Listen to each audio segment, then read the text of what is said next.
আমি নিরামিষ বাঁধাকপির চচ্চড়ি বা তরকারি আমরা সবাই জানি, তাহলেও আমি যেভাবে রাঁধছি ওরকম রেঁধে দেখবেন, খুবই ভালো লাগবে।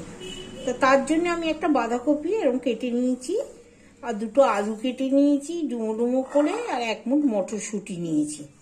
তা প্রথমেই আমি কড়া চাপিয়ে এই তেল দিয়ে দেবো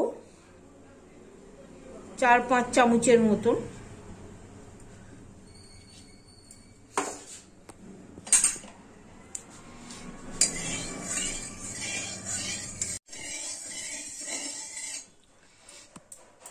তেলটা গরম হয়ে গেছে, এবার আমি এই আলুগুলো দিয়ে দেবো।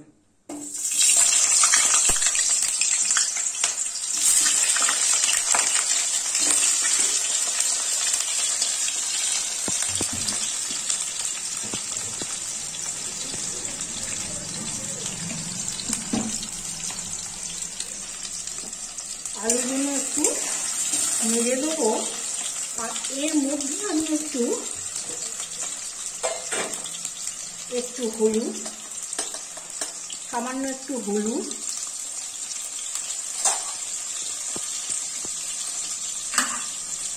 আর অল্প একটু নুন দিয়ে দেবো।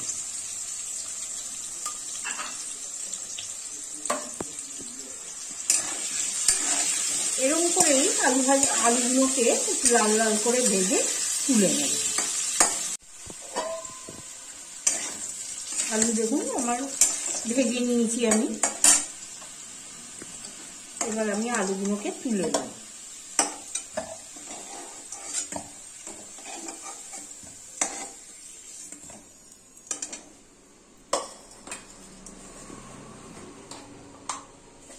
আমি ওই তেলেই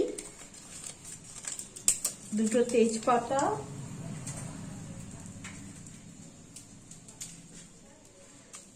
দুটো শুকনো লঙ্কা,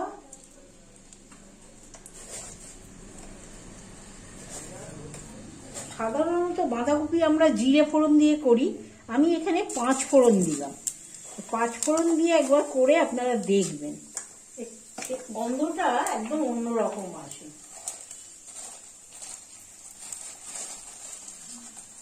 আর এর মধ্যে আমি হিং দেবো। হিংটা বাড়িতে থাকলে অবশ্যই দেবেন।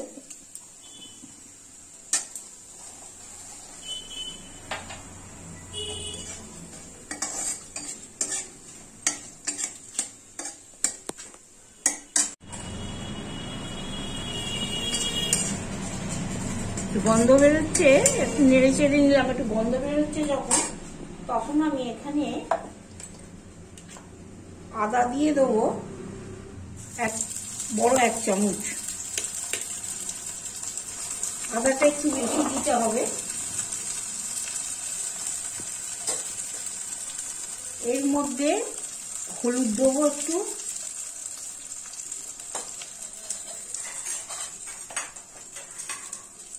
আর লাল লঙ্কার গুঁড়ো একটু দেবো, দিয়ে এটাকে একটু ভালো করে নাড়িয়ে নিই।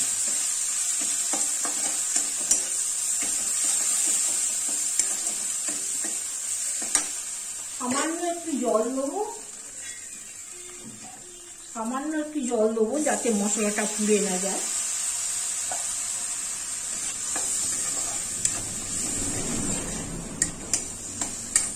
একটু কষানো হবে।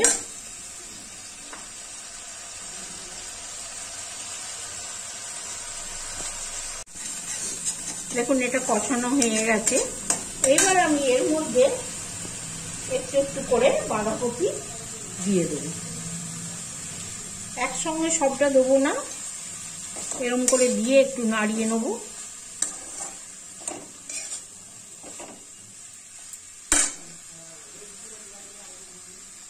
এরকম করে নাড়িয়ে নাড়িয়ে সব বাঁধাকপিটাই আমি এখানে দিয়ে দেবো।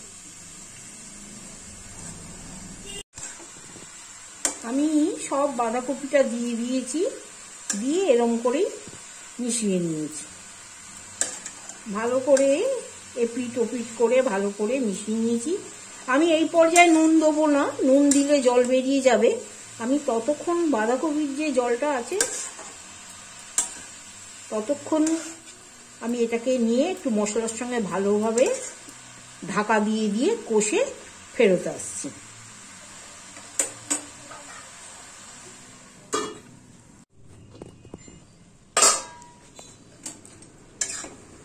দেখুন অনেকটাই কমে এসছে, মজে এসছে অনেকটাই।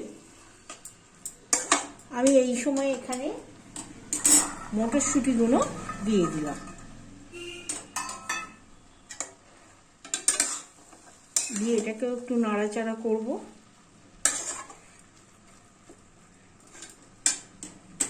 এখন নুনটা দিয়ে দেবো। এখানে হাফ চামচেরও একটু বেশি দিলাম, দিয়ে এটা নাড়াচাড়া করে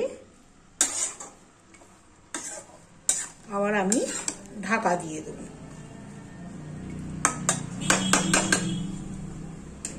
আবার একটু ঢাকা দিয়ে দিলাম।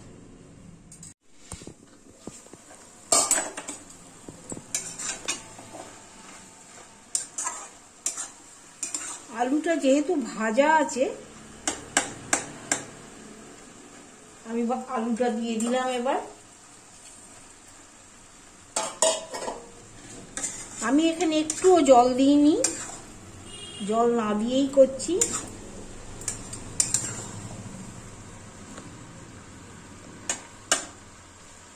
মধ্যিখানটা একটু গর্ত করে নিলাম। এখানে আমি একটা টমেটো দিয়ে দিলাম। টমেটোটা পরে দিই কেন, তাহলে সেদ্ধ হবে, নাহলে এই আলুগুলো সেদ্ধ হবে না। আলু তো ভেজে রেখেছিলাম, বাঁধাকপিটাও সেদ্ধ হবে না। এই যে এবার আস্তে আস্তে নুন দেওয়া আছে তো ঠিক গলে যাবে। দিয়ে এটা আবার ঢাকা দিয়ে দিলাম।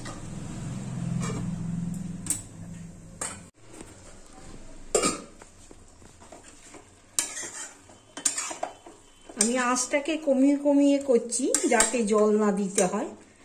টমেটো একটু গলে গেছে।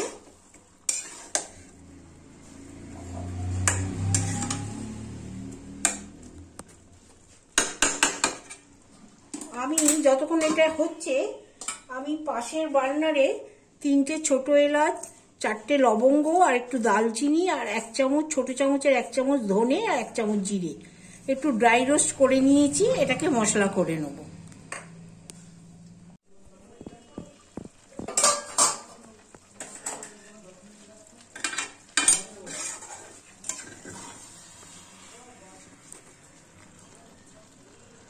আলুও সেদ্ধ হয়ে গেছে, তাও মাখা মাখা হয়ে গেছে। আমি এখানে আমি এখানে 1 চামচ চিনি দিলাম। নিরামিষ তরকারি, একটু মিষ্টি না দিলে ভালো লাগবে না। আপনারা যদি পছন্দ না করেন দেবেন না। আর এখানে যে মশলাটা আমি ভেজে রেখেছিলাম সেটা দিয়ে দিলাম।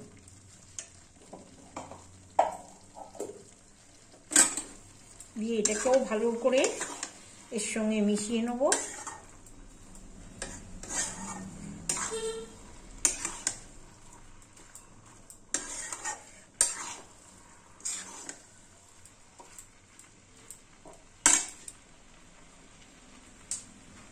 আমি 4টে কাঁচা লঙ্কা দিলাম,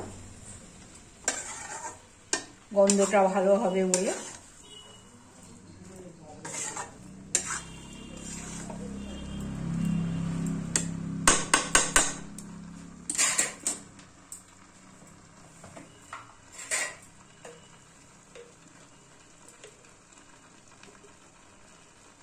আর ছোট 1 চামচের ঘি দিয়ে দিলাম।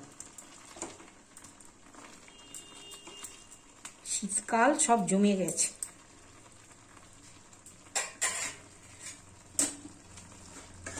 দিয়ে এটাকে আর একটু সবার সঙ্গে মিশিয়ে নেব বেশ।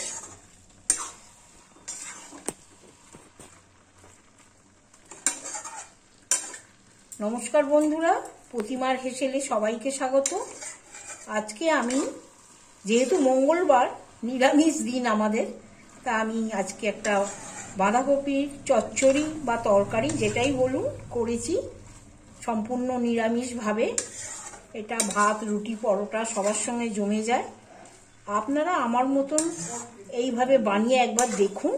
যদি ভালো লাগে তাহলে অবশ্যই লাইক, শেয়ার এবং সাবস্ক্রাইব করবেন। তাহলে চলুন আমরা রেসিপিটিতে চলে যাই। তৈরি হয়ে গেল বাঁধাকপির চচ্চড়ি। এই রকম 5 ফোড়ন দিয়ে আপনারা করে দেখতে পারেন। যদি ভালো লাগে আপনাদের মতামত অবশ্যই কমেন্ট বক্সে জানাবেন। আজ এই পর্যন্ত, আবার ফিরে আসবো নতুন কোনো রেসিপি নিয়ে।